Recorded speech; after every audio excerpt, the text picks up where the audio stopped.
have discovered a massive group Ironman exploit. At 9:53 p.m. on Wednesday, July 9th, I received a DM that was going to change my life for the next few days. Investigating deeper, I discovered a billion GP archaeology exploit that old school RuneScape bot makers can abuse in RuneScape 3 while they continue botting in old school RuneScape. And it gets deeper than this. There's content creators involved. There are JMods who've been informed of the issues and haven't yet responded. The further I looked into this, the deeper it went, and the extent of the possible exploits expanded. By the time I finished my investigation, I had found a way to instantly get level 99 archaeology and summoning on a brand new account with almost zero effort. The game is broken, and it may not be possible to fix. I have reached out to the JMod team, so some of these methods may be patched, but some of them are just intended game mechanics. There's not much they can do, and you'll be able to create some really cool account builds using these strategies. In RuneScape 3, there's a game mode called Group Ironman mode, just like in old school, where 5 players can team up, they share resources, level your accounts together, and you have the bonus of no microtransactions or the grand exchange. So it's really an Ironman experience, but you got some friends with you. The game mode blocks sharing many untradeable items such as Zuck capes or XP lamps from quests, so you can't, leech those off people. But it does allow a lot of typically untradeable items to be transferred between accounts. One of these untradeable transferable items is an archaeology artifact. Artifacts are a reward from the new archaeology skill that can be turned into collectors across the game for various rewards. Typically something that gives a little bit of GP, XP, or both. On a normal account, you need to get the corresponding archaeology level in order to get the artifact and turn it into a collection for a reward. You'd think this would be level locked, but it turns out it's actually not. That means if you're level 1 archaeology and say in a group Ironman group that has some artifacts in the group storage, you can grab those and then turn them into a collector to collect the log reward. A level 1 player can complete a level 120 collection. It sounds really game breaking, but it's actually not that bad. There are some checks in place that prevent you from unlocking some relics, and most rewards aren't going to give a super huge XP buff catapulting you past early game training. There is one exception to this, something that the RS Guys Ironman group discovered. That's why I got this DM in the first place. They needed an Inquisitor staff for PVM and realized they could get one using this method. A quick disclaimer that this might be ever so slightly illegal. This is the free Inquisitor's staff hack. Whenever you complete the Zaros 4 collection log, you receive a one-time reward of an Inquisitor staff piece. But considering we have multiple people, Pup completed the log 3 times and then just dropped the restored artifacts in group storage for Yeoman and I to then go and turn in the Zaros 4 collection log even though we didn't have the requirements to complete it. Each of us claimed our one-time reward of an Inquisitor staff piece, and just like that, I have an Inquisitor staff that's going to help me out at Virago, Solak, and Zuck. I'm not going to lie, this is really epic tech. I love seeing stuff like this, but this is where the mysterious messenger came in. He realized this strategy can be used outside of Group Ironman mode. This brings us to Chapter 2, the Bot Dilemma. In RuneScape 3, the hierarchy of accounts goes Hardcore Ironman, then you can degrade that to an Ironman, and then you can degrade an Ironman to an unranked Group Ironman, and finally take that unranked Group Ironman and turn it into a main. Theoretically, someone could make an account in Ironman or Group Ironman mode and get 118 archaeology, then harvest and restore a ton of Praetorian artifacts from the card at dig site. Then they could give all those to an alt account, and that alt account with only level 1 archaeology can turn them in and get an Inquisitor staff piece. That is super busted.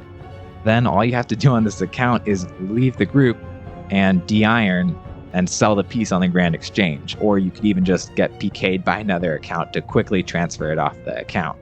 This process could even be automated to bring in new accounts and continually harvest the reward.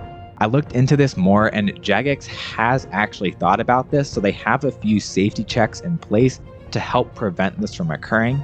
In Group Ironman mode, there's something called founder status. So if a group is all original members who started at level 3 in the Iron Enclave, then they have a little star next to their name and they can all access the group storage. But if one of those members leave and a new person joins, that new person loses the founder status and they're not able to enter the group storage until 14 days have passed. So there's a little bit of a cooldown before someone can access that on a new account, get the archaeology artifacts, and turn it in. That means it's not possible to harvest unlimited Inquisitor staff pieces. Instead, you're capped at 4 pieces every 14 days. An account also requires membership to get the collection reward, meaning you'd need to buy membership for every account you're using this method with. The math just doesn't math on this. You'd lose money if you buy bonds, or you get less GP from getting the account's membership than just buying straight bonds. However, there is one type of account that this does make sense for. Accounts that have membership already and haven't made a RuneScape 3 account yet. That's basically any old school RuneScape player or bot. All you need is one account with level 118 or 114 archaeology if you're using boosts, in Group Ironman mode, willing to bring in these accounts and supply them with artifacts. The cooldown prevents it from being heavily abused, but you'll see the Inquisitor staff pieces have been consistently declining for several months. It's unclear if someone has found and started to abuse this method, or if the decline is just from the rise of other high-powered magic weapons. Based on the GE volume, I suspect that it's not being botted yet, but there's no way to know for sure, as the 14-day waiting period helps significantly neuter this method. There's another way around the 14-day limit. Theoretically, a bot maker could create a group of 5 bots at once, 1 intended for RuneScape 3 and then 4 intended for old school RuneScape.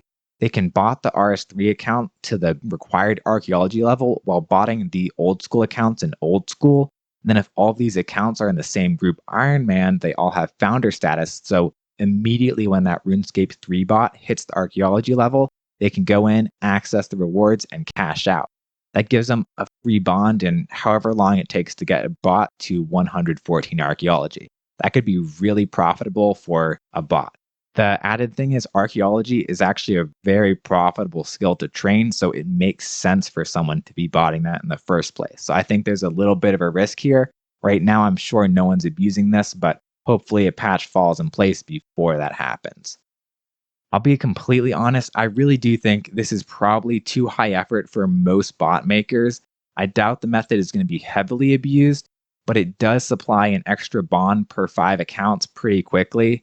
So, who knows what'll happen. Hopefully, nothing too bad. This brings us into chapter 3, where the strategy can and will likely be used. These are the other possible methods I've discovered. You might remember from the very beginning of this video, I mentioned that some relics can be unlocked without the correct archaeology level using this strategy. This is a huge time save for new players and alt accounts because normally you'd need to get whatever archaeology level you need to unlock those relics, and these relics give really nice PVM boosts. Instead, you could start a new account as a group Ironman, join a group that has a level 118 or even a lower level person, get the artifacts you need for certain relic unlocks, and unlock them at level 1 archaeology.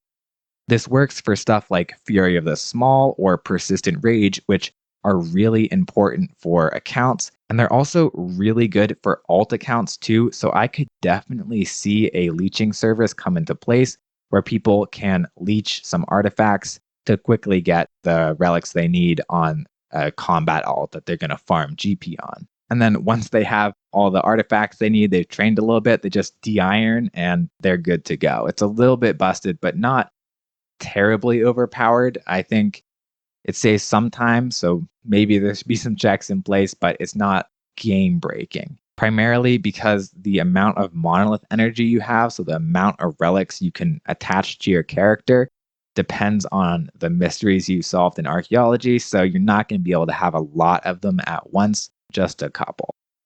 The relic thing is cool, but it gets even crazier. I realized it's possible to put both damaged and restored artifacts in group storage. A brand new account, fresh off Tutorial Island, could join a group Ironman who has thousands of different damaged artifacts stored up. They could grab the required artifacts to get to 99 or 120 archaeology and then convert to a main account and immediately go from 1 to 120 archaeology with almost no playtime. I also couldn't help myself, so I looked deeper into this. Archaeology isn't the only skill where this can work. It was originally intended for dungeoneering items such as chaotics to be tradable in group storage. It appears to be bugged and not possible currently, but on looking closer, it may be due to another reason. Dungeoneering rewards like chaotics can be sold back to the dungeoneering shop for half of the purchase price.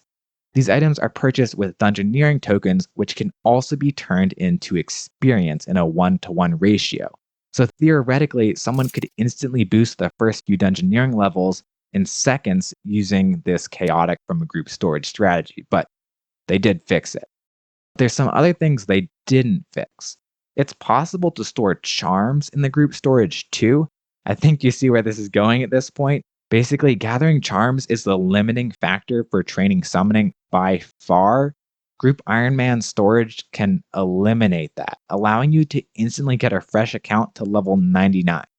There are also so many other level locked skilling items that can be added to the group storage to skip grinding all of the gear out on an account, allowing you to rapidly progress as a new player.